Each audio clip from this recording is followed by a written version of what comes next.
here. Do, do. All right.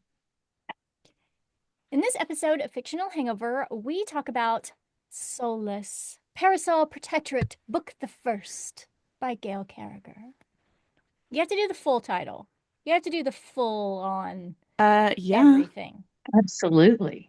Don't want to do the colons. What's the point? Now, ugh. Hey, everybody. Welcome to Fictional Hangover, a podcast about young adult and new adult, and sometimes other books, series, authors, voice actors, and illustrators that is full of spoilers. I'm Amanda. And I'm Claire. And I'm SuperFan Annie, and today we're going to discuss Soulless by Gail Carriger. Yay! I'm so excited for this. Yay! Standard disclaimer. If you haven't read this book, please remember that Fictional Hangover is all about spoilers. If you haven't read or listened and don't want to be spoiled, stop listening to us and go read or listen to the book. Then come back. If you haven't done this but want to pretend that you have, or if you don't care about spoilers, or if you just like the show so much that you don't care about any of that, then listen up. Again, I say, Woo! Woo! Yay! right, I'm so excited for this. I'm too excited. Let's just pause for 1 second and go give us the background information just so we can get into this. Yes, we need to. We need to do that. The background info that I found is the first interview I ever did as an author from Miss Gail's website, which is a fantastic place to while away the hours. And you will see yours truly on many of her pages in many different outfits. Over that. Hashtag not humble brag. I love it. The coolest thing ever. Okay. So this is an interview conducted by Orbit way back in 2008. Oh. Wow. Oh. Wow, did you just turn to dust? I turned to dust. Oh, I'm so old. I'm already creaking. Okay, so the interviewer asks, Soulless has such a clever melding of alternate history, romance, and the supernatural. How did you derive the idea for this novel? This is a long response, everyone, but it's Miss Gail, and every word that she has ever spoken in life deserves to be repeated. So I'm going to read the whole thing. I'm going to read her whole response. Ooh. I knew I wanted to write urban fantasy, and there's one thing I've never been able to understand in the genre. If immortals were mucking about, wouldn't they have been mucking about for a very long time? A speculation arose. What if all those strange and unexplainable bends in history were the result of the supernatural interference? At which point I asked myself, what's the weirdest, most eccentric historical phenomenon of them all? Answer, the Great British Empire. Clearly, one tiny little island could only conquer half the known world with supernatural aid. Those absurd Victorian manners and ridiculous fashions were obviously dictated by vampires. And without a doubt, the British Army regimental system functioned on werewolf pack dynamics. Of course, as soon as I started scribbling away about a land of bustles and top hats, romance and comedy had to enter the fray. I mean to say, bustles. Then I tossed 19th century science into the mix and realized that if the Victorians were studying vampires and werewolves, which they would do if they knew about them, not to mention developing weapons against them, technology would have evolved differently. Enter a sprinkling of steampunk, and suddenly I was juggling more subgenres than Ivy has ugly hats. But then again, you can never have too many hats. Evergreen statement. So lovely. Evergreen statement. Yes. I feel that we have understood the assignment. Definitely. We have. Definitely. Oh, and this episode, everyone, since it is the resurrection of Vampire Book Club, is that the appropriate word? Let's go with resurrection. Resurrection. We'll go with resurrection. Yes. This episode will be available for everyone to watch. Ooh. Freely, without even having to join our Patreon. Hi. Hello. So everyone should stop what you're doing if you're listening to it and go find it and watch it instead. Because we're all YouTube, Patreon. Yes. Not to mention we all have awesome hats on. We have so many awesome hats on. And also, everyone, we're joined by SuperFan Annie, which is amazing. I have been begging you to let me come talk about Soulless. Like, please, when are we going to talk about Soulless? When are we We going to talk had about to wait Soulless? for the perfect moment, and that We perfect did. moment is the It's the resurrection of perfect Vampire moment. Book Club. Yes.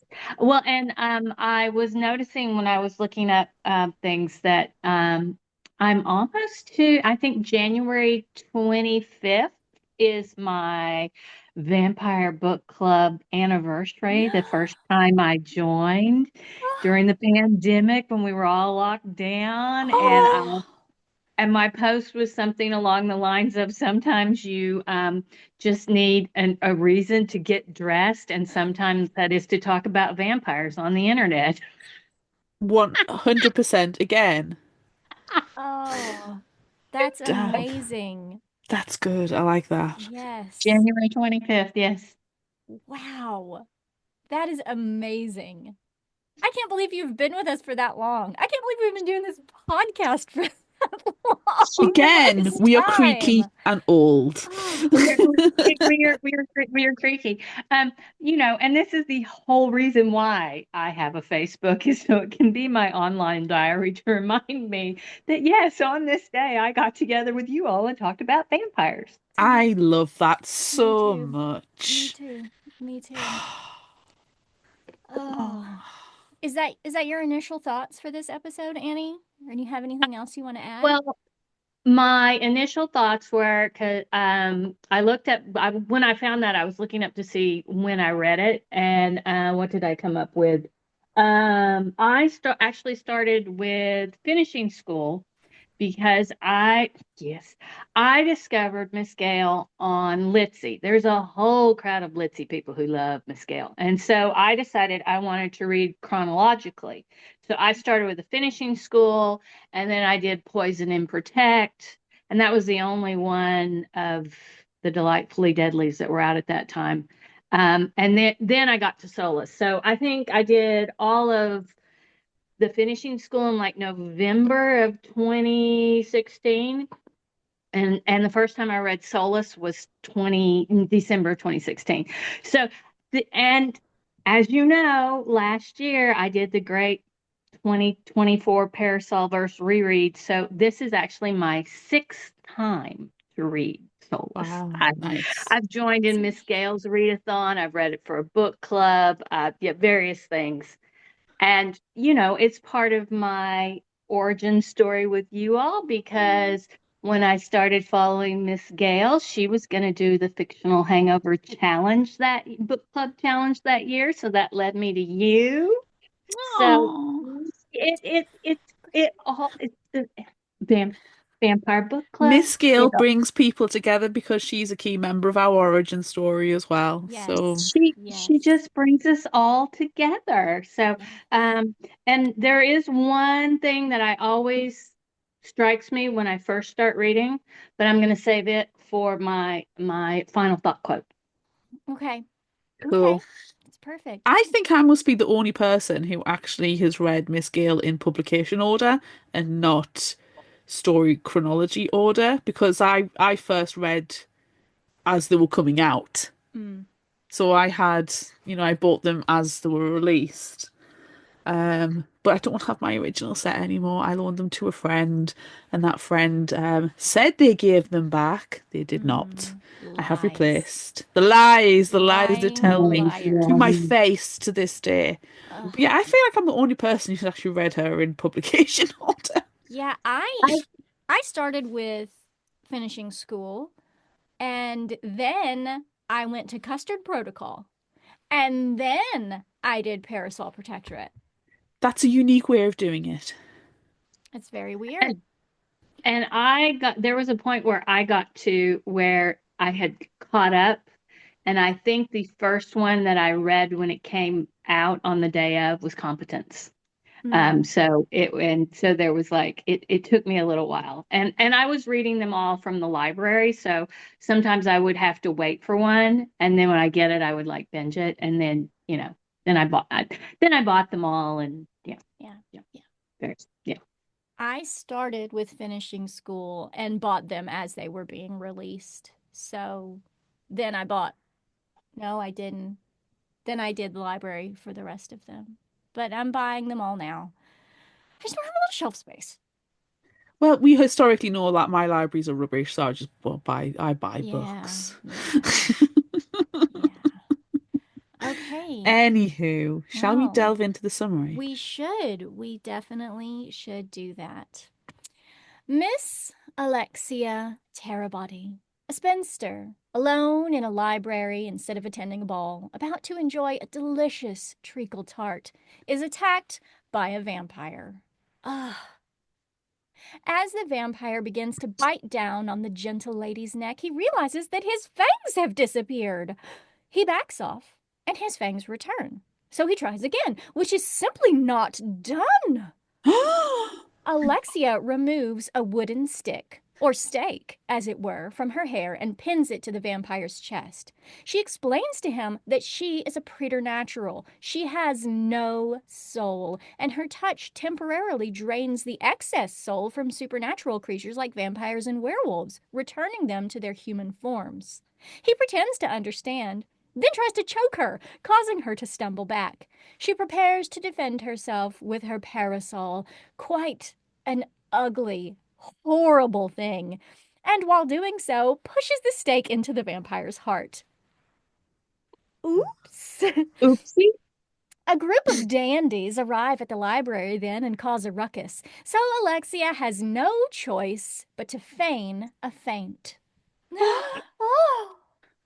A lady should always know how to swoon. Lord McCon, an agent of Burr, the Bureau of Unnatural Registry, and Alpha Werewolf of the Wolseley Pack, along with his beta, Professor Lyle, come to investigate the murder of the vampire. Lord McCon seems perturbed by Alexia's presence, and she knows it's because of the hedgehog incident. But readers will instantly pick up on something more flirtatious than a hedgehog. Oh. They examine the body and determine, with Alexia's assistance, that the vampire was recently metamorphosized by a vampire queen outside of Burr regulations, not trained in hive etiquette, and potentially starved and unleashed on purpose. Alexia wonders why she can't work for Burr, as she'd be a great asset, but Lord Macon tells her it's because she's a noble woman. What would her mother say if she got a job? Oh. A job? Oh. The two werewolves leave, one wondering why such a lovely lady is not married yet. Mm. After breakfast with her mother, Mrs. Loontwill, and her half sisters Felicity and Evelyn, and stepfather Squire Loontwill, wherein her sisters discuss the events of the night before, including but not limited to murder, Alexia leaves the table to enjoy a walk in the park. Alexia is a bit more serious than her younger sisters. They were curious about everyone's dresses at the ball, and that Alexia spoke to Lord Macon, the Earl of Wolsey, but not really about the murder. They're also put off by the fact that the new Gentlemen's Club for Scientists, the Hippocrates Club, is opening next door to the house where the ball was held. But Alexia is curious about the whole thing. Alexia's mother has thought more than once if it wouldn't have been easier had Alexia been born male instead of female, what with her curiosity, her swarthy features, that nose. Why, oh, why was her first husband, her late husband, an Italian? Oh. Oh Oh, it's ghastly. my gosh! The only thing worse would be an American. Oh. No! Oh. No! Oh. Alexia's walk through Hyde Park is not alone, but with her best friend and eccentric hat lover, Ivy Hisselpenny. The two walk and talk about the ball, the vampire attack with its parasol bunking and the accidental murder, and Lord Macon. They watch a dirigible land, which Alexia is enthralled by, and then are greeted by a woman, Mabel Dare, the actress, who invites Alexia to meet with Countess Nadasdy, the Westminster vampire hive queen. That's not very typical. It's not typical at all for non-supernatural people to be invited to visit with a vampire queen. They either want to recruit her as a drone or drain her dry. Alexia puts off the invitation until the next night. Tonight, she must meet with her friend and rove vampire, Lord Akeldama, one of the very best vampires ever in existence. At her house later, completely empty apart from Flute the butler, Alexia has a delightful dinner with Lord Akeldama that is full of italics. No.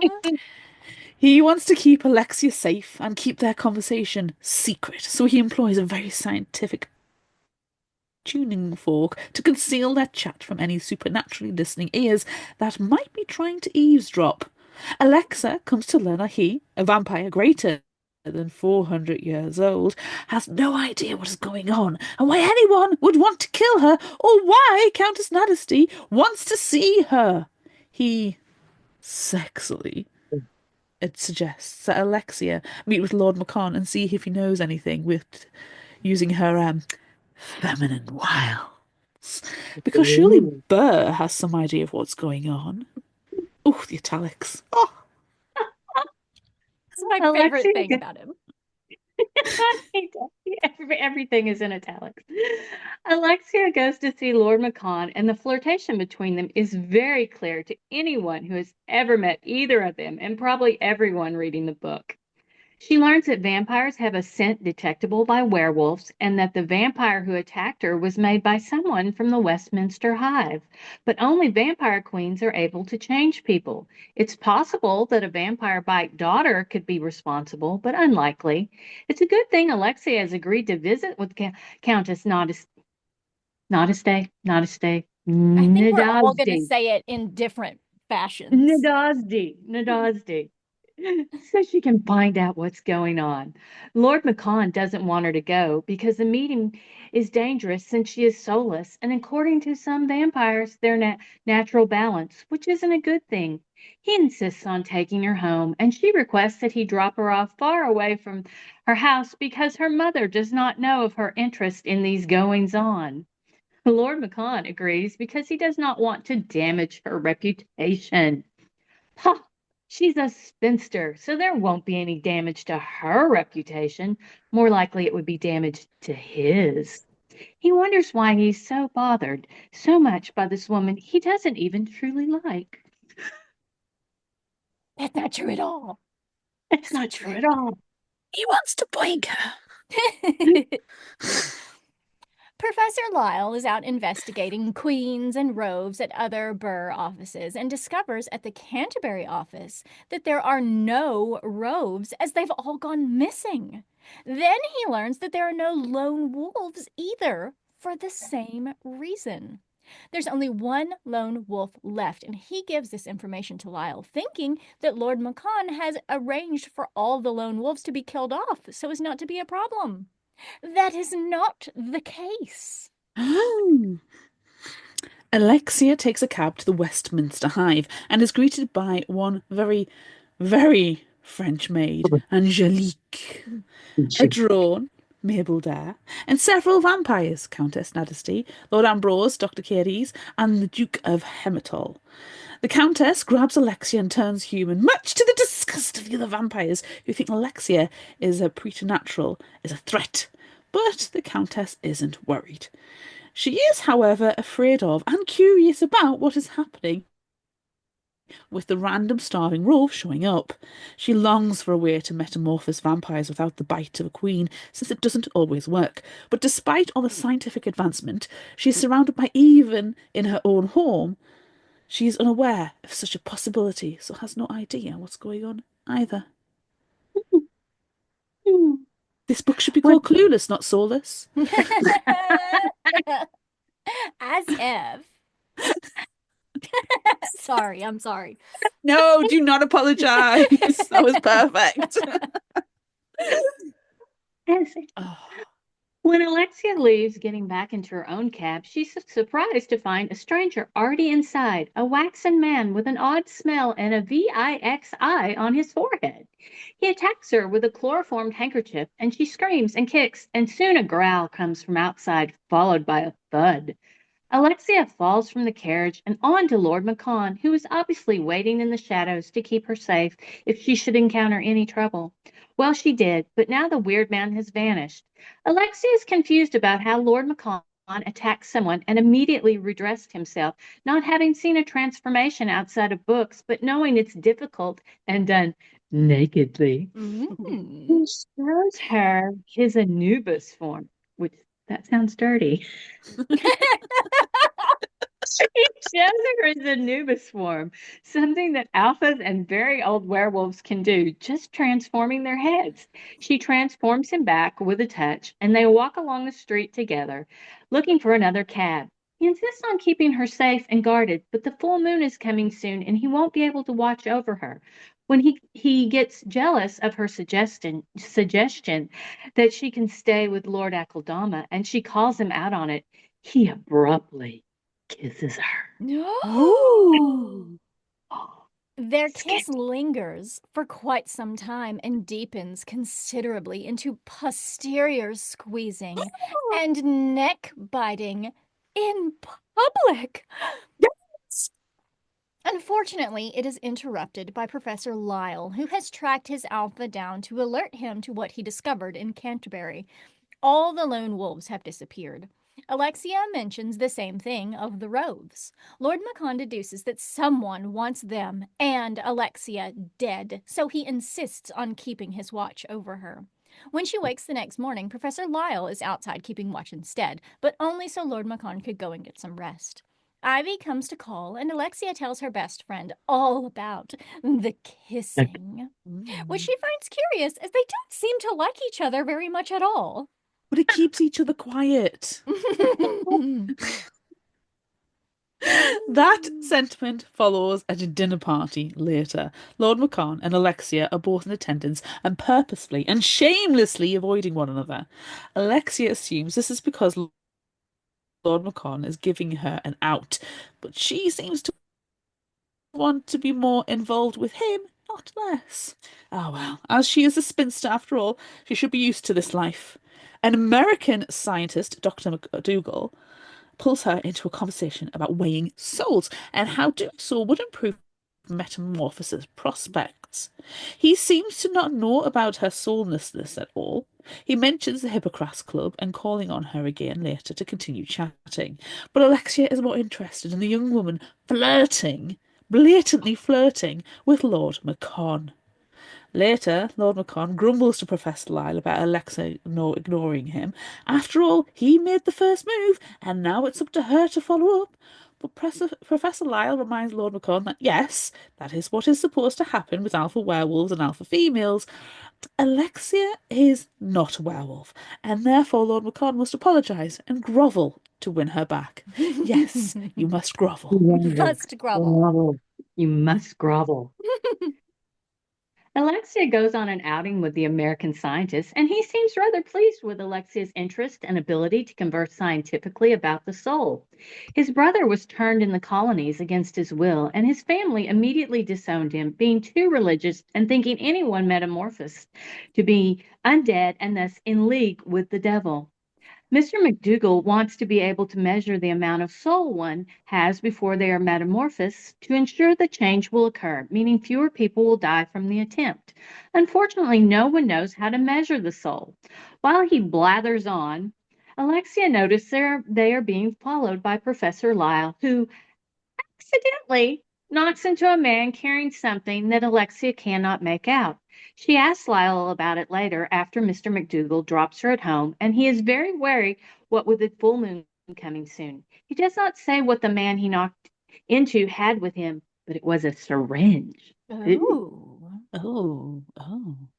Lord Macon is waiting for Alexia in her parlor. Professor Lyle hopes he will grovel appropriately. And he does. Yay! Yay! After a bit of back and forth about why he behaved as he did at the dinner party, Alexia apologizes for not being well learned in the art of kissing. She's a 26-year-old Italian spinster, after all, and not very pretty. But Lord Macon assures her that he likes Italians and thinks normal girls are boring. The groveling begins, and he apologizes for it being close to the full moon and that he was not in control of himself. Alexia decides to take matters into her own hands here and wriggles on his lap, causing a delightful enlargening in the nether region of Lord Macon. Called Connell now because obviously they've moved past formalities. Lap Ooh. wriggling. Oh, in italics. Scandalous. Oh. Oh, all the italics. I'm loving the italics. Unfortunately, as usual, Ivy and Professor Lyle arrive then, interrupting them because they knock on the parlour door. Ivy to see her friend, Professor Lyle to share whispered news. Unfortunately, this means Connell must leave at once. No more wiggling and no more kissing. Mm. Alexa questions Professor Lyle about what exactly is going on with his alpha, romantically, not supernaturally, and he informs her of the bitches' dance, meaning she must pursue him, as in the werewolf world, the women choose their mates, not the other way around, as is standard in modern British society. That will not end well if he does not accept her advances, so she mentions being fine with her current life and her books. An agent of Burr arrives then to relieve Professor Lyle and lets them know that the vampires will take over watch after sundown. Lord Macon will not let whatever whispered news stop from keeping her safe. Alexia's family, who were out shopping, returned home with lots of fashionable accessories, including luxurious gloves and aluminum jewelry. Alexia's half sisters, and her mother will be attending the many events. And after Alexia is rude to her mother purposefully, she is not permitted to attend. This is what she wanted to happen, and she makes plans to meet with Lord Akeldama instead. Later that night, Alexia awakens when she hears a fight in the alley outside her window. She sees a vampire fighting with a waxen man with the VIXI on his forehead. He climbs the outside of her house directly up to her window, but before he can get inside, the vampire pulls him off. They tumble to the ground below. Alexia is sure the waxen man must be dead, as he isn't supernatural, but he gets up and fights off the vampire, holding him by vampires. Ugh.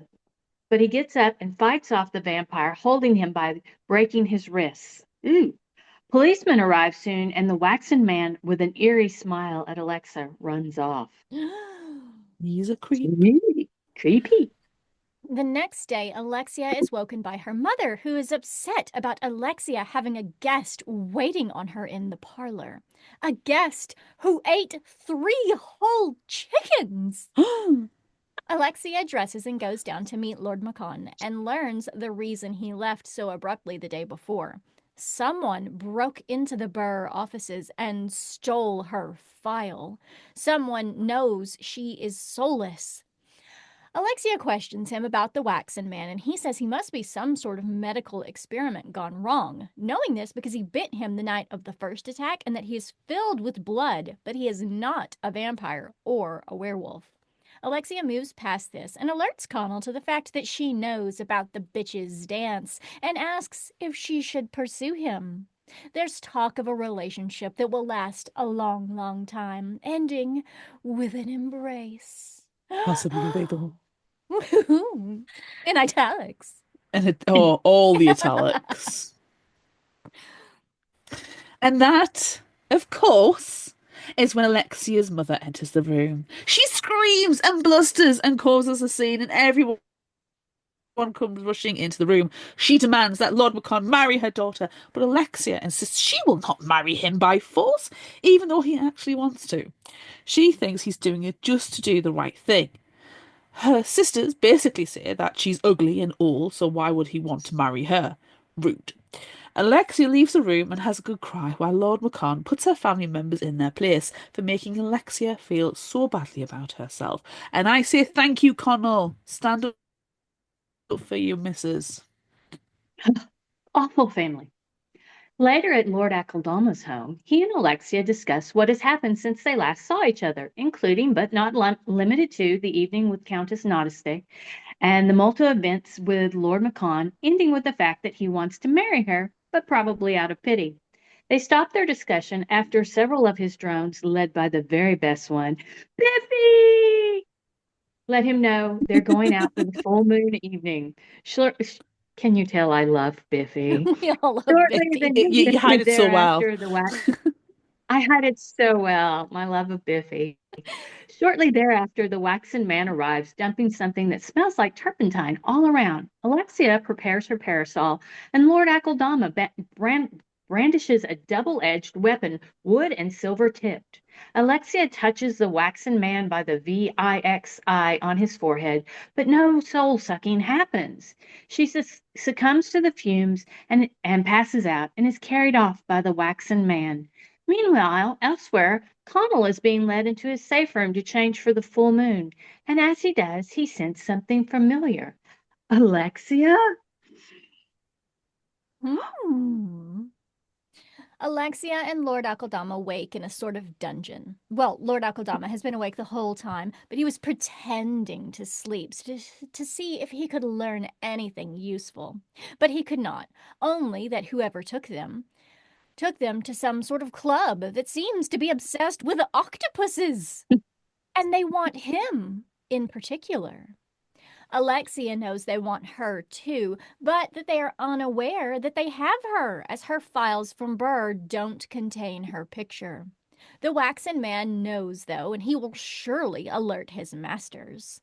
Lord Akeldama assures her he will do no such things, as it is a homHUNKculus, a person-like creature, an automaton, and is unable to speak. It seems that this club is creating people to turn into vampires and werewolves, but their experiments aren't working. They're delighted to have finally acquired Lord Akeldama, though, and then they take him away. Oh. Alexia is alone for some time, but then she hears voices approaching and recognizes one of them, the American scientist. He and the driver from the cab the night of the first attack are members of this club that is obsessed with octopus. They are also obsessed with learning about the change from human to werewolf and vampire and are kidnapping lone wolves and rogues to experiment on them. Delightful. Mr. McDougall, the American scientist, is upset that they are holding a woman captive. He has very Victorian sensibilities over this. And then he calls her by name, making the other man realize they have accidentally captured their prize. Idiot. They can study Alexia to see what it takes for her to stop the change. They plan to begin this experimentation by throwing her in a cell with a werewolf. She tells them that the change she imparts on supernaturals takes an hour, even though it's instantaneous. They open the cell and put her inside. Dum, dum, dum. The werewolf attacks. Alexia dodges. The werewolf attacks again, and she wraps herself around the wolf's body until he shifts back into a man who just so happens to be Lord Connell Macon. He explains that he and his entire pack were chloroformed and brought here, wherever here is. Alexia explains that they are at the Hippocrates Club and what all they are doing and why she is in a cell with him and that they need to rescue Lord Akeldama. Their conversation turns from the scientific to the romantic and flirtatious, and leads to curious naked touching. They eventually calm themselves and plan to do many more things when they are properly wed, but Alexia questions that again. Oh, come now. Unfortunately, the cell opens.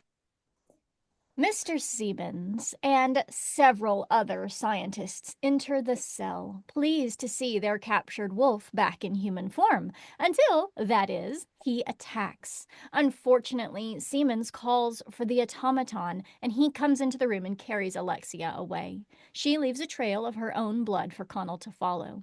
She is taken to the exsanguination chamber, where she sees her dear Lord Akeldama pinned to a table with wooden stakes, his blood being transferred to another person, both being electrically shocked. They plan to start on her next, but Mr. McDougal puts up a small amount of fight on her behalf. Luckily, Connell shows up then and begins to eat everyone. Alexia eventually stops him and turns him back into his human form, but then the automaton attacks again. Lord Akeldama, still somewhat alive, thank goodness, tells Alexia to wipe the VIXI off his forehead. She manages to wipe some of it away and it stops attacking. But then it attacks again, just more slowly this time. Dang nabbit. Though the automaton has slowed down, it's still strong, and Alexia struggles to fight it off, not wanting to let go of Connell, but wondering if she might need to. Lucky, Lord Akeldama approaches with a handkerchief and wipes the entirety of the word off the automaton's forehead, and it collapses into a puddle and pile of metal at her feet. Apparently, VIXI means to be alive in Latin, and VIX means with difficulty, so it was still following its orders, just not very well. Erasing the entire word took care of that, though. Soon Lord Akeldama's drones, again led by the very best dashing one, Biffy, arrive with Mr. Siemens tied up. They help Connell gather up the necessary Burr reagents to tidy up all the events and get Lord Akeldama the blood he so desperately needs to get back to his usual self. They send one drone off to gather the potentate, the lead vampire in relation to the Queen, and will get word to the Juan, the lead werewolf, after sunrise. Alexia falls asleep and misses most of the boring conversations that follow. She wakes up, carried by Professor Lyle, at her house to her mother's shrieks. She Typical. almost slaps, she almost slaps Alexia for being out all night unmarried with Lord Macon, even if he is an earl. Professor Lyle stops her and sets Alexia down, Flute immediately there helping to keep her upright. Then someone knocks at the door. Mrs. Loontwill screams, "They're not at home," to anyone. But oh, yes, they are. Queen Victoria has arrived to see Alexia.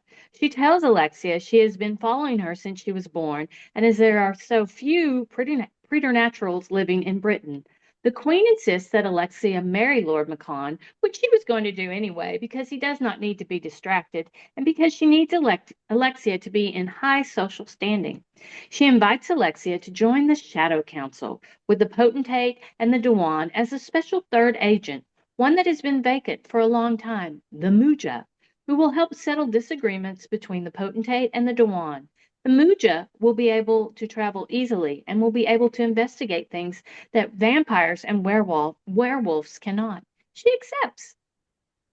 When the queen leaves, Alexia's mother wakes and begins questioning everything. But Alexia stops her shouting by declaring that she is going to marry Lord Macon. Alexia's sisters enter then and begin to plan everything. Alexia's name and Lord Akeldama's were left out of the news of the downfall of the Hippocrates Club, but many scientists were discovered to be involved and now find themselves to be without funding. Mr. McDougal, the American scientist, made his way back to America, and he took with him Alexia's parasol, which she greatly misses. Her darling husband to be declares he will make her one to match every dress. Oh! Oh, Soon it is time for the wedding, and nearly everyone is in attendance, including the Queen, though many vampires are not. Lord Akeldama is there, and all of his drones, and many werewolves of the varying packs. Countess Nadesty is not there, but has sent a gift for Alexia, her maid, Angelique. Obviously, Angelique is meant to be a spy, but oh well. Flute will move with Alexia to her new home in Wolsey Castle, which upsets her mother probably more than marrying off her daughter does. Ivy finds a new beau from the Wolsey pack, a red-headed claviger named Tunstall. All in all, the wedding is perfect.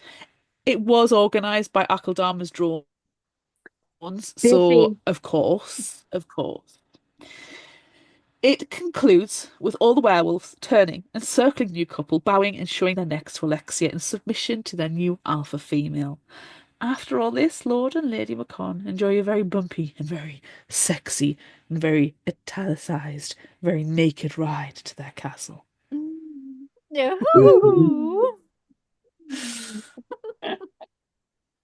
So many italics. So many ideas. Oh, okay. Everyone go and think about all those things in italics and listen Sexy to time. this promo for another show. Sexy times. Ooh, Sexy time. indeed.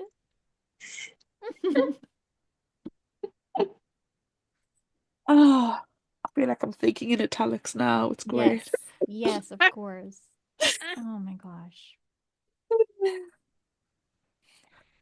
Oh, I'm going to start off by saying it's about bloody time that we covered this, and I'm I enjoying know. this immensely. Yes, It's come at a definitely. time I think it needed to be organic. It's come at the right time. We all needed Yes, this. yes. It's wonderful. Absolutely. Annie, our guest, our super fan, our Miss Gail superstar. We'll let you go first. Uh, what are we doing? Standout moments? Yes. Yes. Standout moments. Um, my standout moment is Biffy. I mean, when Biffy shows up, I love Biffy. And when all the drones arrive to save the day, that's just it. I just love that scene so much. And the and then when they're afterwards, when they're very capably taking care of things, and Lord Akeldama is just sitting there like so proudly, look at my boys. They're getting everything done and taking care of everything. And I just that's my standout moment. That's the my favorite part, I think. There's something about a minor character at that point, like Biffy, but knowing their story Yes. and being excited about knowing how their story, what their story arc is exciting. This is why I love rereading books because it doesn't bother me that I know the ending. It's seeing that journey on the way again, and I'm so excited to see Biffy be this tiny person so impeccably dressed and what happens to them. I'm tr and it's really difficult as well because I know I'm trying not to spoil it and it's killing me. This is why when we do book club series and I've only ever read to a point, I don't read past it or I don't reread again because it's so difficult not to be like, but this happens. And then Yeah. Amanda has to get like major editing points or go bleep. And after last week, we do not need That to do did the bleeps that again. did not go well. It No. did When you're rereading, you notice things that you're like that, the first time you read, you're like, oh, I like that person. He's fun. Or uh, no spoilers, but somebody was in this one that the first time I read it, it didn't really faze me. But the second time and the third time and the fourth time, that you're like, oh, we know what's going to happen there. We know who that is. And it just, yeah, it, and every time I read them, I find something different. Yeah. That's why Miss Gill's a smart author, isn't she? Yes.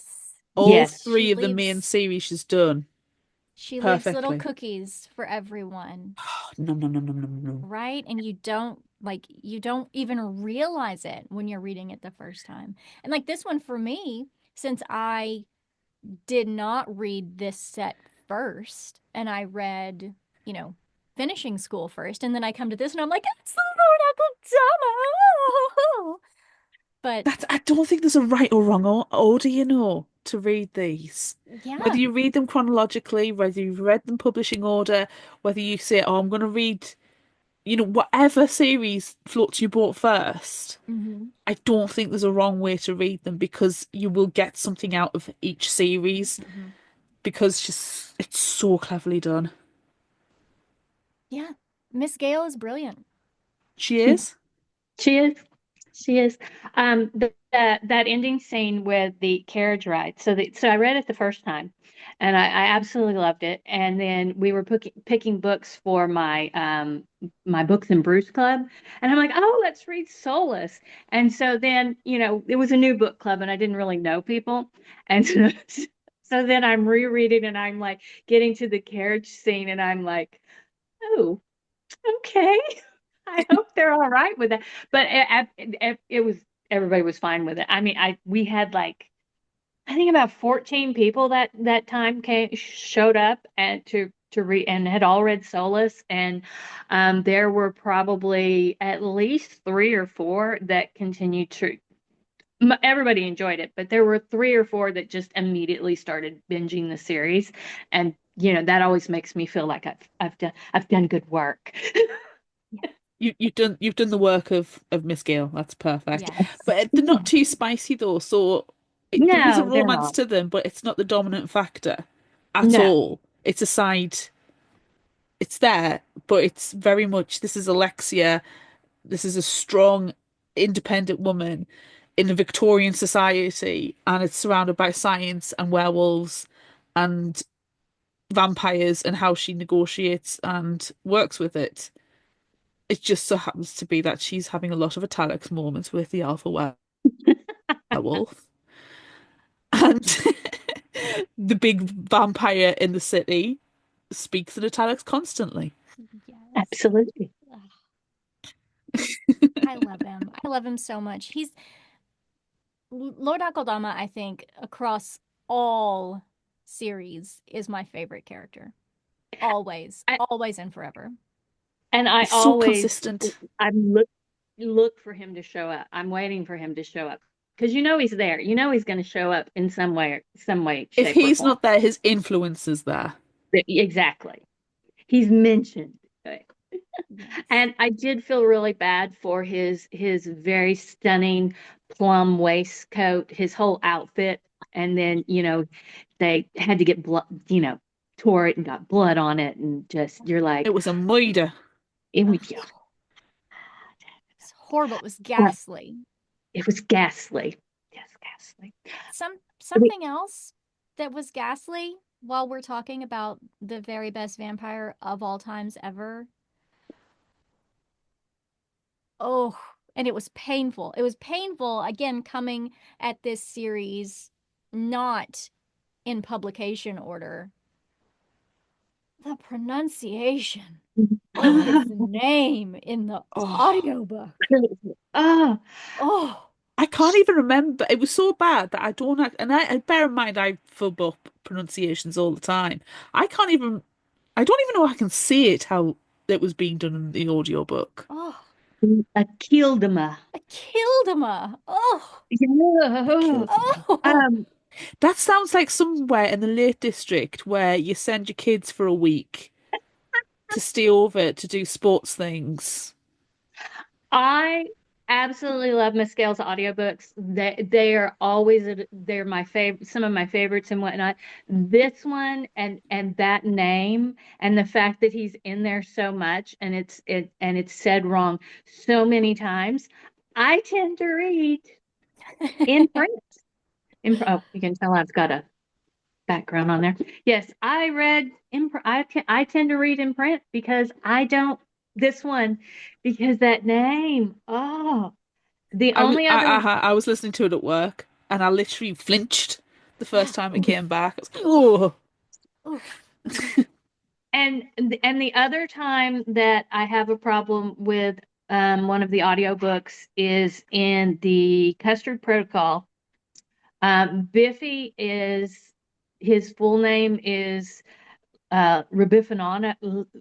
Oh yes, I forgot about that. Rabif- Rabifano, and they Rabif- call him Robafano. Oh, it's so yes. weird. Oh, and they why? Why and, did you bring that back? Why did you? Oh no! I and he suppressed does that. they do this awful whoever did they do this awful Italian accent, and I have, and fortunately it's just a few little bits, so I always turn the audiobook off there and go get a print copy because I am like, no, Biffy is an English dandy. We all know he is an English dandy. I don't care where his name comes from. He is an English dandy. He does not speak with an Italian accent. Oh, I had honestly I repressed that. know How dare this. you bring that back? I'm oh, so sorry. Oh, Yeah. So yeah, but other than that, the narrator, she's delightful, and she does the rest of the series, and apparently one of the drones, let her know she was saying it wrong, because it's right in the next book. It doesn't that's continue. good. I See, feel like we had this conversation with Miss Gail actually during one of our interviews with her that we talked yes, about the mispronunciation and yes, the that she wasn't consulted on it, which is unfortunate. It was Emily Gray as the narrator that she otherwise did a bang up job. definitely. I And I do apparently, prefer Moira Quirk though Oh, in yes. Moira finishing Quirk school. is She's amazing. amazing. She is amazing. But apparently, and Miss Gail has talked about that, and apparently that is a thing that audiobook narrators don't always consult the author, or they do their job, they just read. Yeah. And so that is why I prefer series that keep the same narrator all the way through, because then there's consistency. So this one, like I say, I tend to prefer to read it in print, which is not a problem because I have like 8 copies, I think, 6 or 8. I have, you know, various one. I can find one to somewhere around the house to read. There's probably one in my purse at this moment. I will say though that Emma Newman, who does some of the novellas, she's really good as well. And she's a Yes. really good author, and I've met her at a convention once, and she was really lovely. And I actually got to say how good I liked her audiobook narrations because she does the narrate her own stuff as well. So she is a really good audiobook narrator too. She's very good. She's very English, and she sat there with her teacup and saucer and her hip flask. And that could have I been love somebody her else already. actually. There was a lot of teacups and saucers and peoples with hip flasks at this convention. Um, My crowd. That is my crowd right there. it was very fun. A lot of steampunk, massive steampunk thing going on. And she was lovely. So I've just had a quick look to see who else was doing it. But yeah, the other than that, what was it? Akil? Akilda? Akildama. Akildama, Akildama. Lord Akildama. There's Akildama. only one E. It would never, ever be pronounced that way. If you've ever read any words ever in any language, it would never be pronounced that way. It's painful. It was just like, and so I only listened to a little bit this time. But I did listen to a little bit when I was out running errands, and I was like, no, no, stop. There is Yeah. one part of this book that I would like to talk about that is a little more serious, but Oh. I want to mention it because it's very important to me. Um, I like the fact that she has written a mother who is evil. That Alexia's mother does not turn over a new leaf, doesn't get better, whatnot. And for those of us who grew up in dysfunction and verbally abusive mothers, it is lovely to see somebody who gets over that. I mean, she's struggling with it in this book, but she does come to realize that she is worth something, and she's also out there plotting and doing things so her mother won't find out. So I absolutely love seeing somebody who's grown up in that sort of situation, and they don't just survive, they thrive. They just take on and they lead their life, and so that's another a little aspect of this book that just makes me love it so much, is that there is no, because I always hate that when there's just like an ending where suddenly the mother just turns all syrupy sweet, and you're like, because No, that we never don't happened. need. We've said this multiple times, haven't we, Amanda? People do not need a redemption arc. And at No. least with Mrs. Lintwell as well, we know when she appears in the Crusted Protocol, She hasn't gotten any better. Oh, No. she's still That's not horrible. spoilers. It's not a spoiler to say that she makes an appearance at some point. She's Yes. still horrible. And there Yes. may be an She's still incident with horrible. her that is delightful, but we know she doesn't have She's any still redemption. horrible because yeah, people do not change. I mean, So yeah, so I really like that. That always makes me happy, and it's a rarity to find in books where because we're taught to believe that mothers are wonderful and sweet and nurturing and all this stuff, and they're not sometimes, and that needs to be shown in literature. So Yeah. yeah, Sometimes you're that just a horrible, horrible being. yeah, sometimes you're just a garbage person. Yeah. You're Yeah, a and you garbage can't even person. blame Victorian sensibilities on the way Mrs. Limpwell acts. No. She's just a horrible person. Yeah. She's just a horrible, yeah. She's just a horrible person. Yeah.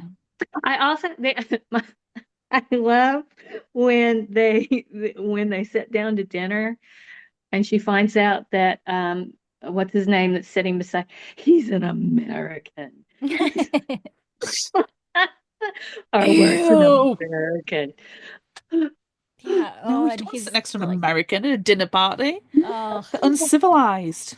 oh. Civilized. And Um, he's like pudgy and his hair is receding and it's just every like despicable thing that you could think of to describe an American, and he had it. and so another random thing that I love is when they go to get Professor Lyle some liver and they chop it in little pieces and they put it in a sherbet cup and they serve it with an ice cream spoon. Standards. We must have I standards. love Right? Professor Lyle. Me too. He's and how he's just in the background and okay, yeah. He's a true beta. He is a true beta. He's there to help, he's there to support, he's there to, he is, yeah, I really do enjoy Professor Lyle as a character, and I'm glad that he has been killed. 'Cause I don't think any of the werewolves got killed by the octopus happy Hippocrates Club. I mean, you know what? I like an octopus. I'm quite for an octopus, but their decor, their aesthetic, it was just a bit much. It's like maybe you need to dial it down a little bit. I love too that it says in the book like there was no explanation for the octopuses. We don't know No, why they love the octopus so much, and I just that, love that. that yes. I never want to be explained. This is a No, mystery that needs to no. live on in life. I really enjoyed the fact that Alexia's so freaking practical because she's soulless. Like she is the height of fashion, but it's because she just goes to the Modiste and says, dress me in whatever needs to be, and it happens. And the fact that when she's at we first meet her, she's at a ball, but because the food is shocking, she goes to the library to get some peace and quiet and tells the butler to go and bring her some refreshments. I'm like, yes, yes, you just want a quiet book and some refreshments. You do when your social battery's empty, that's what you want. How Good dare, for you. how dare that baby vampire interrupt that? And when she was upset and she went to her room after her mother found out, and Flute came in and he brought her a restoring tea tray because Mm, if you're upset, what more? You need a tea tray. yes. You need a tea tray. When I get Tea done here, I'm gonna have solves a tea tray. all problems. I know it seems like a stereotype where it's like where the British will always say, "Oh, the house has fallen down. Have a cup of tea." Oh, family members have just been tragically murdered. Cup of tea. Have a cup of It's tea. you know Have a cup of tea. you've just stubbed your toe. Cup of tea. Tea. Seriously, it is a stereotype for a reason because it's like, oh, do you know what I really need right now? Cup of Cup of tea. tea. Cup of tea. Cup of Cup of tea. tea. Do you fancy a Tea. brew? Ah, it's been one of those days. I need a cup.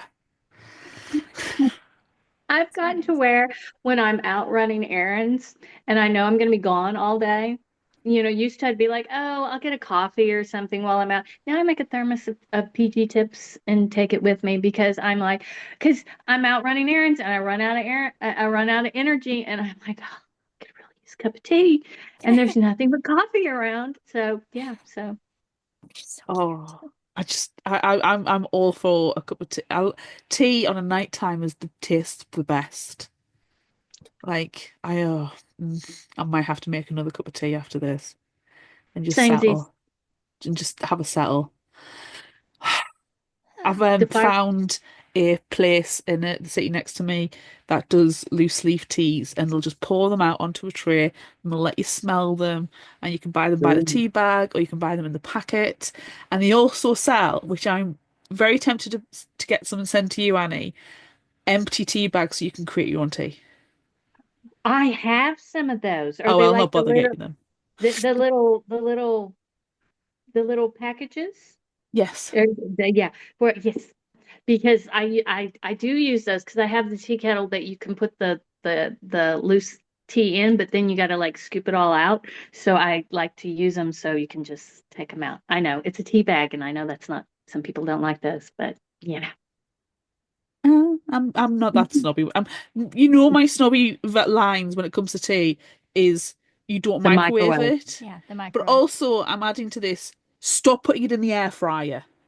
Oh, Keep What? seeing that on the internet. Yeah, I know, What? Amanda. I know. So the latest thing is that they keep putting tea into air fryers. And they're like, oh, if I put it in the air fryer for 4 minutes, you get a perfect cup of tea. It's like, do you know a kettle takes 2 minutes if that?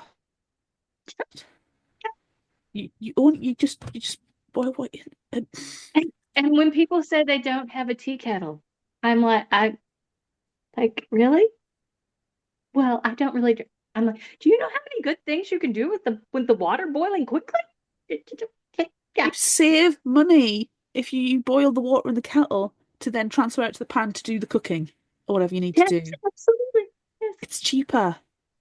Chip. Electricity is cheaper than gas. Do you know how much it costs to pipe gas? The only place you have to be literally at the gas source, like in the UK, you have to be at Stornoway in Scotland for it to be a reasonable price. I know this because I used to work for the freaking industry. Sorry, ranting. Calm down, Claire. I need a tea. Yeah, we'll have a tea. You do. I think you need to get a cup of tea. So angry right now. Do you know what I really wanted to do for this episode, but I kind of ran out of time, and I'm really good. I was going to buy a hat, and I was going to just affix one random thing to it, and then every time we did, it would build up to an ivy Well, hat. I mean, you have a hat on currently, and it has a very wide green ribbon on it. So that, I mean, you could add something to it for next time because we're going to cover all of these books. You've got time. You can That is add true. things. Sure. That is Look, and I true. have my steampunk goggles on I that I was going to put my did. steampunk goggles on, but I didn't. I forgot. I made these as at a program that I did with teens at the library, and they're actual swimming goggles that we like glued and affixed things to. They look very good. Thank They you. do. And they're tied with a ribbon. And so, if you add something new to your hat every time, I'll add something new to my hat every time. Let's do it. Okay, it's perfect.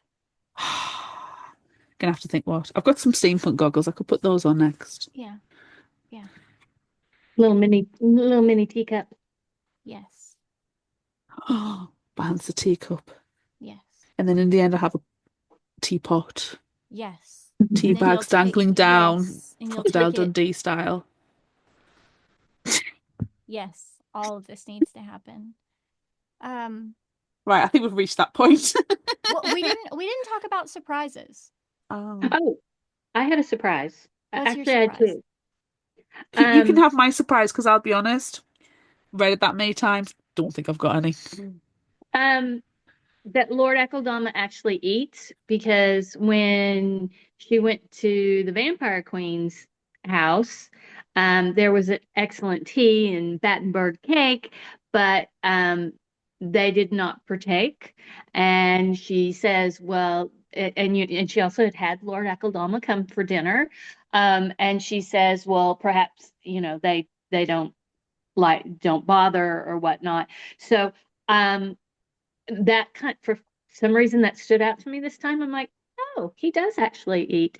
And I do love that she says the only thing he ever drinks is champagne. Well, and blood, and Yes. the best thing is a pink slurp. Uh, Yes. blood and champagne. So that was one surprise. And then the second thing that I caught this time was just how many times his drones were in the background. Because like the first time you read it, you're like, oh, some people came into the library, you don't really think about it.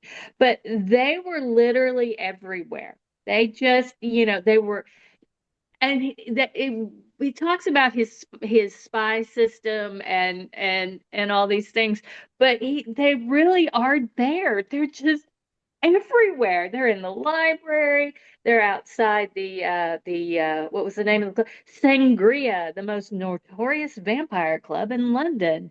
They're just everywhere, and then they show up at the end and help save the day. And I just, and I don't think I got that like the first time I read, but yeah, that they're literally Biffy is in the background everywhere. I genuinely don't know if Lord Dama knows how many drones he has at this point. I would love to be in a situation where all of a sudden some very handsomely dressed, stunning men suddenly appear to rescue me, and there's no threat from them. They're just there to just clean you up, sort you out, get the help that's needed, and look fabulous, darling. It'd be amazing. I think that I am going to surprise both of you by saying that this is only the second time I've read this book. I know. So that's my surprise for you. And also that I had completely forgotten that there was a homunculus in this book. And I always forget that too. I love the word homunculus. So it made me really happy. I completely had forgotten about him. The I thought waxen it was man. called a golem at one point. They Or I might be confusing with something else. yeah, that is a thing. That's another thing, especially with the writing on the forehead. Yeah. That's how you typically control your golems. But yeah. Well, they never refer to it as a golem at all in this one. I can't No. remember. No. Yeah, No. no. Oh, thank you No, for that he's a clarification. homunculus. He is an automaton. Yes. I think I must be thinking of another book that's steampunky that has a golem in it, not a monk, Yeah. not referred to as a homunculus, it's a golem. Yes. Don't ask me what it was. But yeah. I tend to forget that too. For some reason, it just does.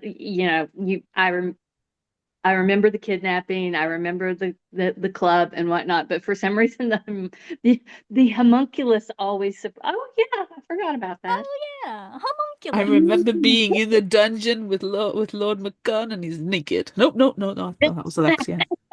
Ooh. Naked. But he's Scottish. cuttings. But he is an earl. But he's Scottish. But he is a peer of the realm. He's not American, so it's fine. Or an We Italian. An Italian! Oh, their noses. Their complexion. He does love a bit of Scottish once in a while, so. The stuff Victorians used to do to actually make themselves pale, like, ridiculous. The more you learn about the Victorians, the more you're like, thank God I was not in that period of time because they were absolute batshit loco. Yeah. Crazies.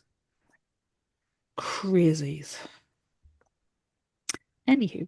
Should we move on? Should we move on to Yes. favorite final thought quote now that we have discussed our surprise homunculus?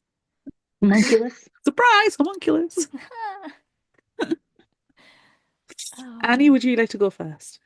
Well, one of mine is kind of is the first part of one of yours, and it's the one that that in my initial thoughts that every time I read it, it's like right there at the very first, and every time I read it, it just puts me in such a good mood. To put the pudding in the puff. To put the pudding in the puff. It Hmm. just lets me know that this book is going to be so fun, and I'll let you finish one of you finish the rest of that one when it comes to it. And then I like my one serious one. I understand that you have been taught for far too long that you are unworthy, and I love that's such a great scene with Connell. Um, and then Lord Akeldama, no one tells me what I can and cannot wear. That he had some falling out with somebody. I forget what it was wanted to wear, and he was like, no. And did you just ask if I kenned? You did. I was just kenned. She so did like it when the Earl's Highland lilt came out. It was currently her second favorite thing he did with his tongue. You can sense the And italics. and one last one from Biffy. I I love that this scene, and it's just it. Hey, Tizzy, come over here. Got a bit of sport for you. Nip around to old Bucky and rustle up the potentate. And and and everybody's like, does Lord Tisdale know that his son is a drone and wears top to head to toe lemon yellow? And yeah, around Oh. to old Bucky and rustle up the potentate. I like that it's Biffy, very serious too. Like you need to go and get the potentate and bring him here. And he's like, oh, nip round to old Bucky. oh Bucky. I'm loving the way you guys are saying it in your American accent. It's great. We can't help it that we're American, Claire. I'm not ridiculing you. I'm enjoying this. Oh. So those I mean, and honestly, I've marked so many. There are so many quotes. I mean, it's like the entire book. My Kindle edition is just highlighted and highlighted and highlighted. It's there. All of Miss Gail's books are like that. Though there's just so many good quotes. 100%. 100p. Claire, you want to do yours? I will. I did wake up this morning thinking of all the rude things I could have said, but did not. I call that most aggravating. Real life or book? Real life or book? Please, Lord Bacon, use one of the cups. My delicate sensibilities. The Earl actually snorted. He was drinking directly from the hot spout. We've all done that.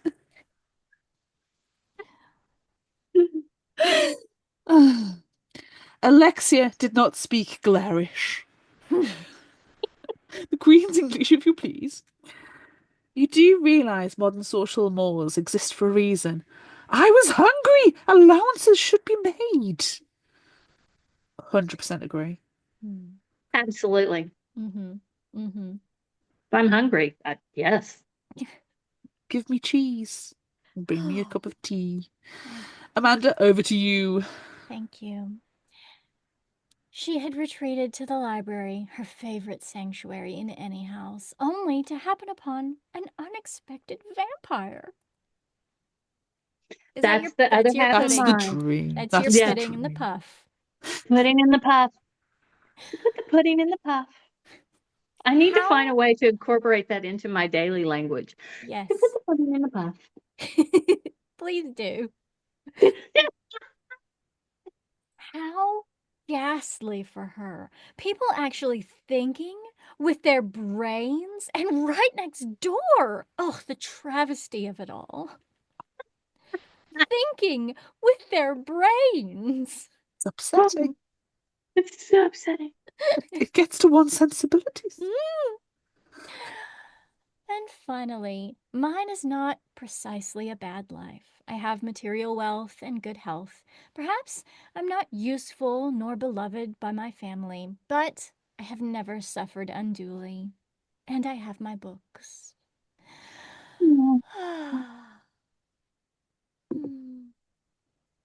Hmm.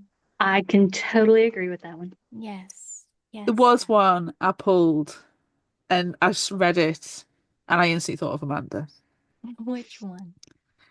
Cats were not, in her experience, an animal with much soul. Prosaic, practical little creatures as a general rule. It would suit her very well to be thought cat-like. And I instantly thought, yeah, Amanda wants to be thought cat-like. Yes. However, you are practical as a general rule, but you are also Yes. very highly creative. So I'm sorry to tell you this, you are not soulless. Mm. Yeah, I have a soul. It's just black and dead. Well, that's fine, but you have one. Yeah. Evidence A is sitting on your head. Yes. Yeah. Yeah, I'm just dead. I'm just dead inside. It's fine.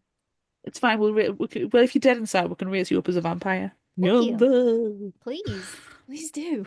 Sorted. All right, great. Is it time? Is it time? Is it It's time? time. It's time. Pew pew pew Pew pew pew pew pew. pew pew pew pew Pew pew pew. pew. We asked on social media what the hell is going on with social media. We don't know. Fuck. We are confused. Anywho, we asked at least on Facebook, Instagram, and YouTube. You can do polls on YouTube now. Go figure. Yeah, we learned that. Woohoo! Knowledge. Would you rather be trapped in a library with a hungry baby vampire or locked in a dungeon with a werewolf on full moon?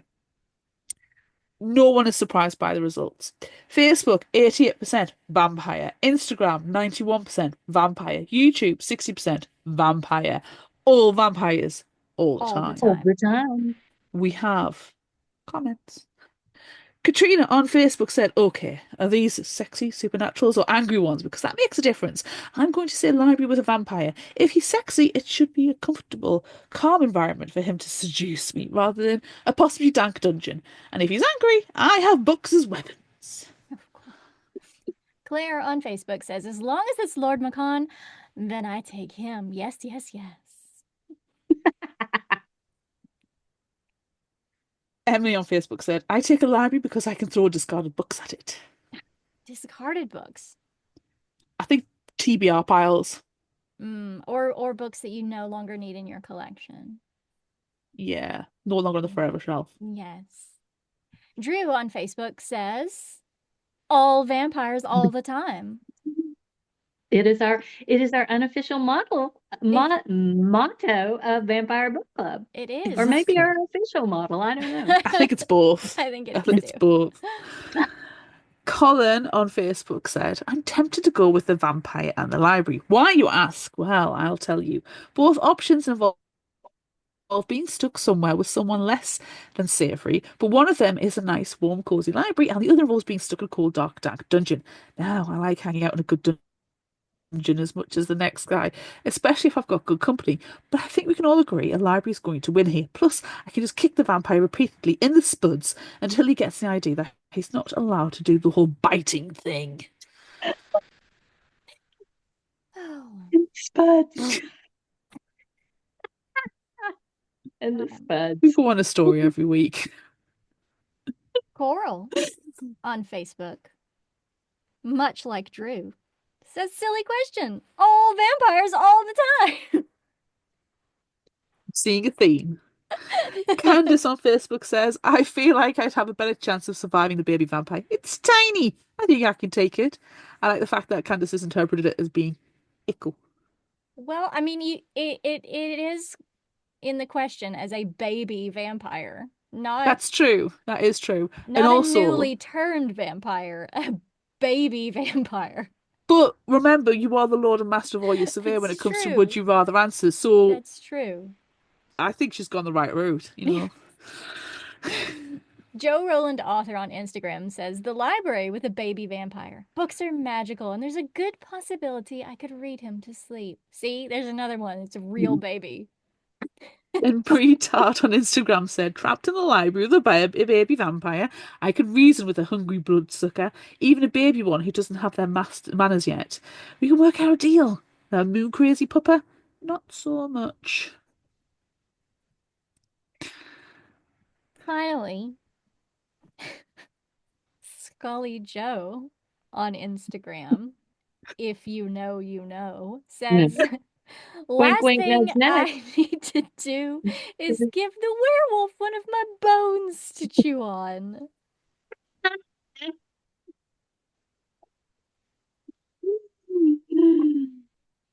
If you know, you know. You know. Hmm.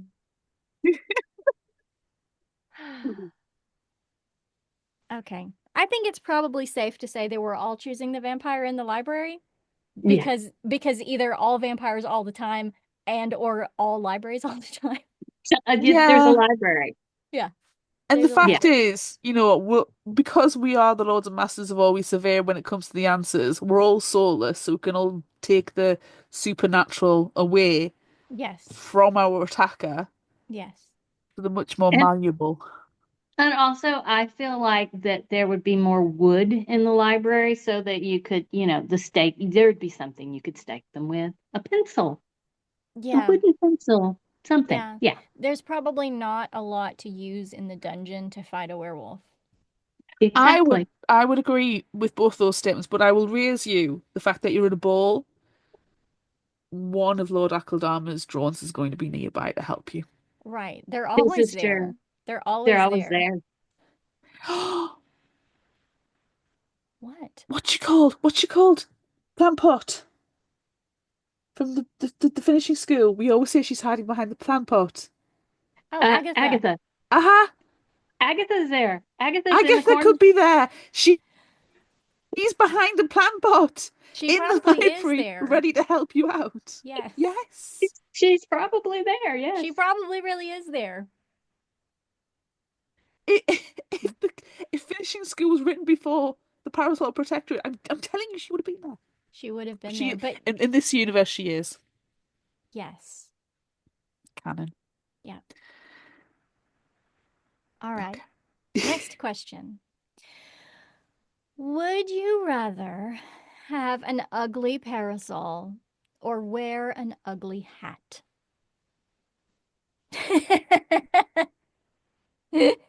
For the Um, audio listeners, Annie is gesturing to her hat. It's pink, it's fluffy, it's quite big. She's also yeah. sniffed some of it. She sniffs It's some of like it. I think the word while is you in see me italics, going like this, stunning. it's like this the pink fuzz is like coming at me.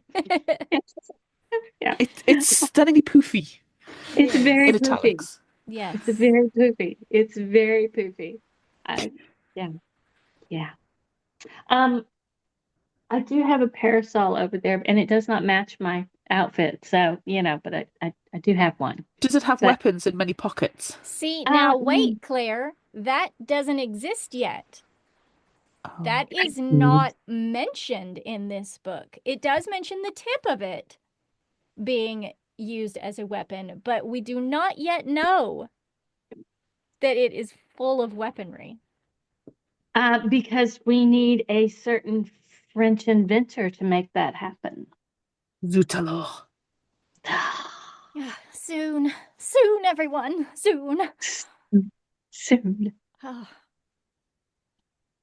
I would rather wear an ugly hat. Same, please. I don't have to carry it. That is Yeah. exactly what I was going to say. And I don't care. I don't care if it's an ugly hat. Everyone It, should it, know it- how long it took me to acquire this top hat that actually fits my head. And I was measured very, in very years. happy. It's Yes, measured in it took years. so long to find a top hat that actually fits my head. So I like a hat. I wish that hats were a thing that everyone wore all the time. I love wearing a hat. I sent you guys a picture of me at work saying I'm having a hat day, and I was just so happy I was wearing a hat in public all day, and I was just like, oh. So yes, I've actually started to wear my hats more often, which is just like crocheted beanies and stuff. So I'll need to think about what I'm gonna have hat wise in the summer. Top hat. In my younger days, I was known for my hat collection, and my wonderful husband was quoted as saying, "She's cute, but what about those hats?" Oh, That just hit me. I forgot about that. We've been married a long time. There's lots of things have gone down. I'm like, I forgot about the hat comment. And he should be, I think he's home. I can hear them in the other room talking. Um, so I'm going to go out there with my outfit and be like, well, I'm cute, but the hat. Adorable. Oh, himself. How could he say such a thing? Oh, Himself, yes. Next question. Oh, have we got too many? we do have too many questions. Oh, okay. Do you know, I'm not going to say that one because I think we've already said that one in a way. Sure. Would you rather have a library filled with salacious material or a parasol with secret pockets and hidden weapons? So we are jumping ahead a little bit. Um, this one was really hard because I generally always go with the library, but I was very tempted by the parasol with the secret pockets and hidden weapons. So I'm going to say my parasol has a secret compartment for Miss Gail's little mass market books, so I can have the library in the parasol. Does that? Oh, Oh, that's that's how you answer amazing. a would you That rather. was a That is that answer was perfection. Thank Yes. you. I didn't even think Yes. of that. Well, that one just came to me. Oh, the so best good. way. Best way. Yeah. Um, I I already mean, I want a copy, but um I feel like I already have a library filled with salacious material. yeah. I mean, you don't know what's behind those books. Yeah. And like not only do I have my private library here, I also have a public library that I have purchased all the items for. So yeah, I think I'll take a parasol. Yeah, I'm gonna do the same. I have books of a salacious nature, so I'm gonna get Yes. the parasol with Yes. secret pockets and hidden weapons, and the book, the one that'll fit a trade paperback in. Yes. Yes. Yes. Ah, okay. And I just so happen to have two trade size paperbacks of Soulless because I have one because Miss Gail sent me a whole bunch of books after the house fire, and so I think one was in there, and then on one of her Facebook lives she talked about if you could find a box set of all five of mass market size, that those were hard to find, and I found one on eBay, and so it also had Surprising no the one. yeah, surprising no one. Yeah, surprising no one. So yeah, I also have a there goes another piece of pink fuzz. Um, when Miss Gail was doing the clearance thing, I bid and won the autographed copy of Soulless on CD. Oh For wow. zombie times when I'm Yes. driving the old car that doesn't have Bluetooth, um, I can just pop Solus in there and, Yes. It's I'm amazing. prepared. That's amazing. It's amazing. I think one of my favorite memories is when Claire didn't realize that her copy that she had was signed. We were talking to Miss Gail at the time, and she's like, "Oh yeah, you have that copy? I signed all of those." And Claire opened it up and cried. Oh, didn't That was amazing. Realize the page was stuck together as well. Like I remember opening it and just yeah. I think out of all the amounts of times we've talked to Miss Gail, I've only not cried once, potentially, but I really wouldn't. I would not put money on that. Well, I I'm think I may sure have she'll cried to come all of them. back as we're discussing her I original. and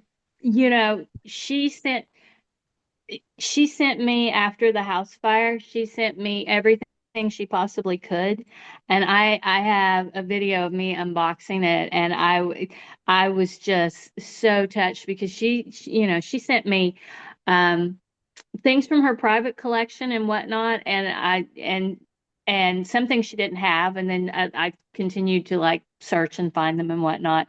But that just touched my heart. I mean, that I just and the fact that she did that for me just gobsmacked is the word, I guess. Yeah. So because yeah, that is having your books around you. Oh, I'm sitting here holding the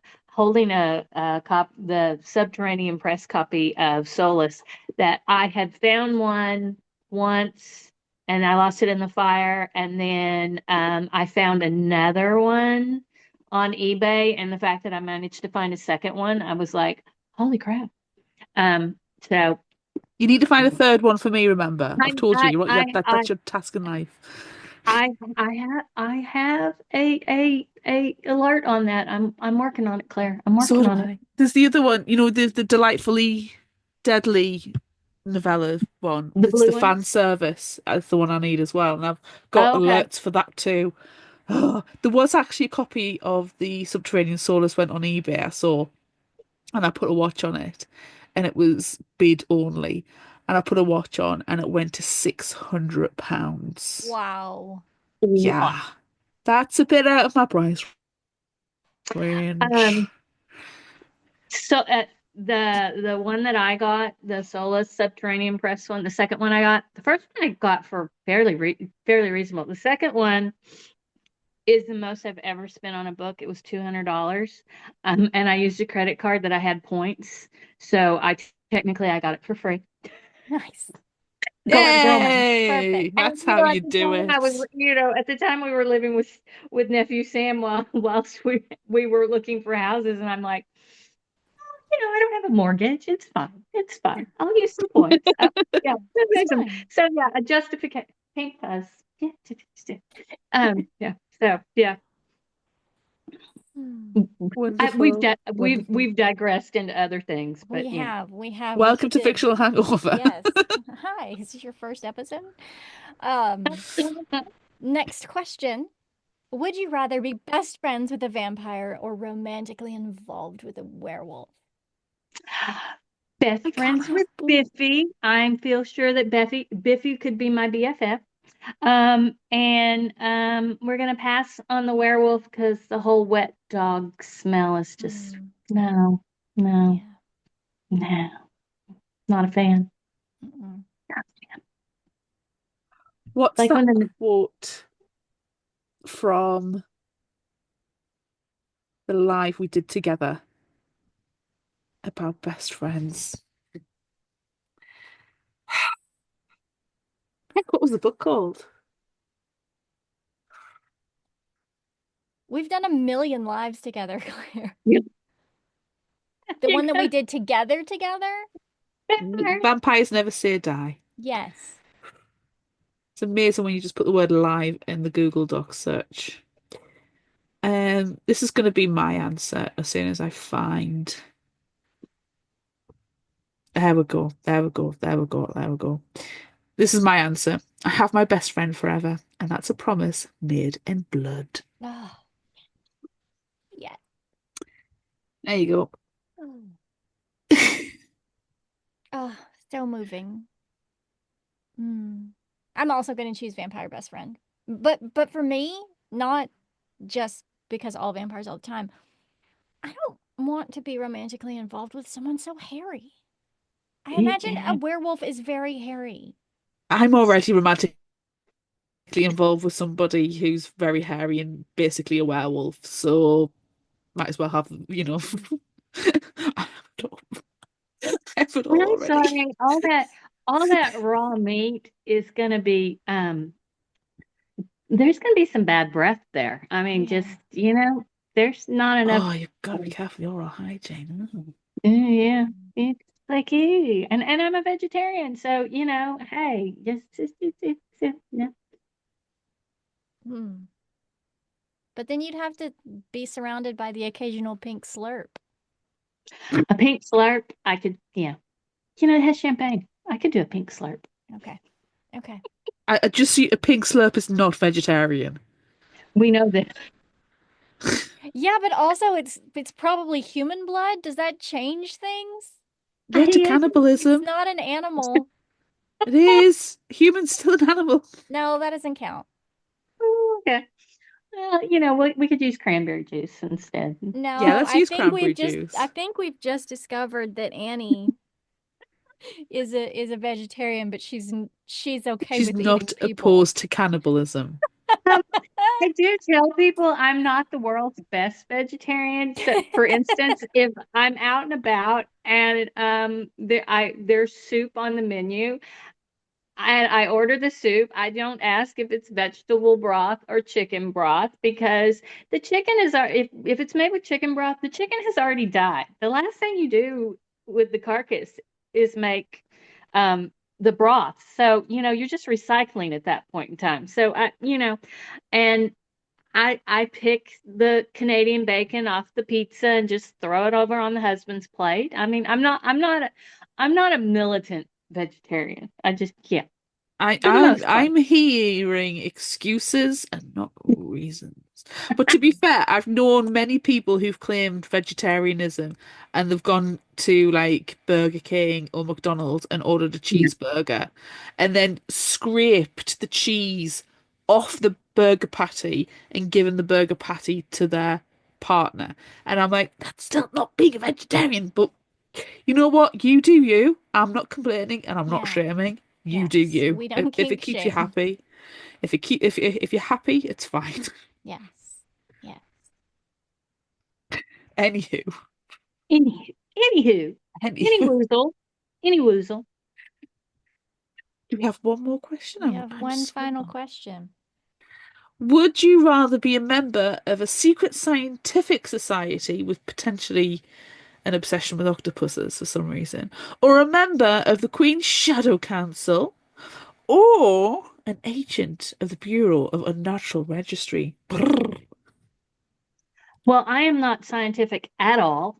Um, so yeah, I would not be a good science in a society. Um, and the Shadow Council sounds like a lot of red tape and bureaucracy. So at least, if you were an agent of Burr, you'd get to like be out and about and doing things. So I'm You could gonna go hang with with that one. Professor Lyle. I can hang with Professor Lyle and Haberbank, Mr. Haberbank, who apparently is stunningly muscled and is the type of man who, if the horse goes lame, he just picks up the plow and finishes plowing the field himself. I love that. And also that he's just a human. He's not supernatural at all. He's just So, big he's and just a big old hunky. boy. He's just a big old boy. He's He's a big just a old boy. country boy who gets on with it. Yes. It's like, yeah, yeah. So, I think I'm going to join the Shadow Council. Mm. ooh. Yeah, it feels more mysterious. And I feel like if I was a part of Burr, I don't know, it'd probably I get would be so messy. nosy. I would just read all the files and find out all Yeah, the stuff about people. yeah. I'm going to join the Shadow Council. Mm, I guess I should probably take the Secret Scientific Society. I am technically, I do work in STEM. I am a lady of STEM. I do work in Yes, the sciences. yes. All right. Well, then we're all of them. We've got it covered. Cool. It's perfect. It's We perfect. shall wear our hats, meet over tea, and discuss our Our lives. various Yes. activities. Yes. Yes, we should do that. But I'm not performing unethical experiments. I draw the No. line. Are you going to create a homunculus?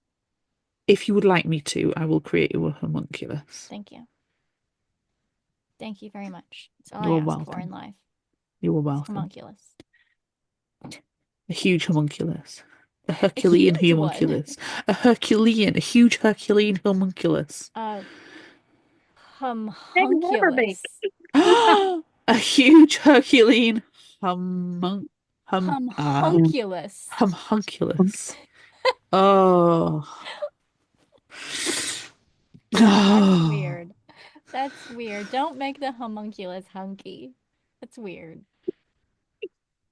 I don't You like said that. it. I did say it. Made it. I take it back. Edit that out, me. No, don't edit it out. Edit that out. It's fine. Oh, okay. if you liked this, try this. What are we going to suggest? Annie, you go first. I picked Steampunk Darcy by Monica Fairview.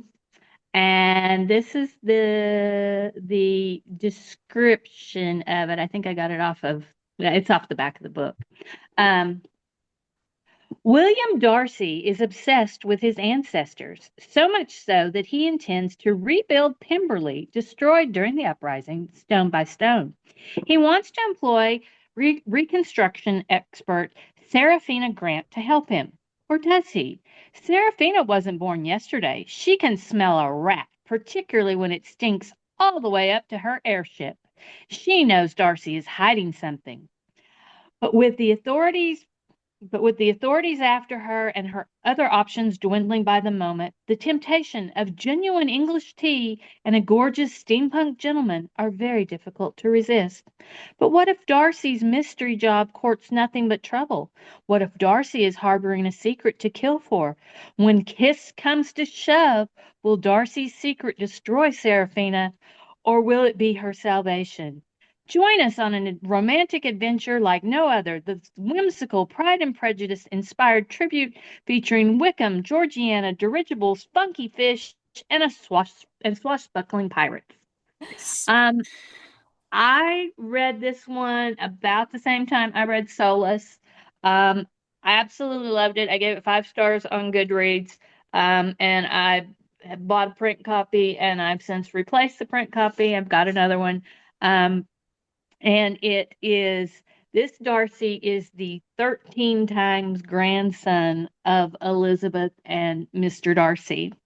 And Claire, it is on my stack to be part of Jane Austen Then and Now book club. I think it needs a reread. Oh, Um, nice. Steampunk Darcy by Monica Fairview. Well, I look forward to your review in April.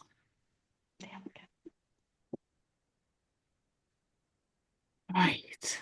I am going to suggest a book called Bone Shaker by Sherry Priest. And again, like similarly to last week, this is one I recommended years ago, and I'm bringing it back because it's relevant and I need to get people's eyes/ear holes. Um, I've got the book somewhere. Don't know where it is. It's behind me. In the early days of the Civil War, rumors of gold in the frozen Klondike brought hordes of newcomers to the Pacific Northwest. Anxious to compete, Russian prospectors commissioned inventor Leviticus Blue to create a great machine that could mine through Alaska's ice. Thus was Mr. Blue's incredible bone-shaking drill engine born.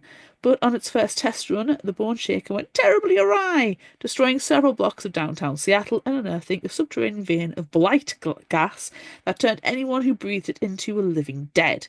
Now it is 16 years later, and the wall has been built to enclose the devastated and toxic city. Just beyond it lives Blue's widow, Briar Wilkes. Life is hard, with each a ruined reputation and teenage boy to support, but she and Ezekiel are managing, until Ezekiel undertakes a secret crusade to rewrite history. His quest will take him under the wall and into the city teamed with ravenous and dead air pirates, criminal overlords, and heavily armed refugees. And only Briar can bring him out alive. Now, it sounds very dramatic, it sounds very dystopian, but it is a steampunk book. And, you know, to compensate for Mr. McDougal and all the American bashing that's taken place in this episode, this is set in America as well. So this is my this is my compensation to you guys. Okay. I'm going to suggest one that I have not read, but I have read other books by this author. I'm going to suggest The Girl in the Steel Corset, Steampunk Chronicles #1 by Katie Cross. And long time listeners of the show might recognize Katie Cross as an author from the Before Times, where we discussed Sisters of Blood and Spirit by this author. And it was a good book. I really liked it. It was actually a duology. It was very, very good.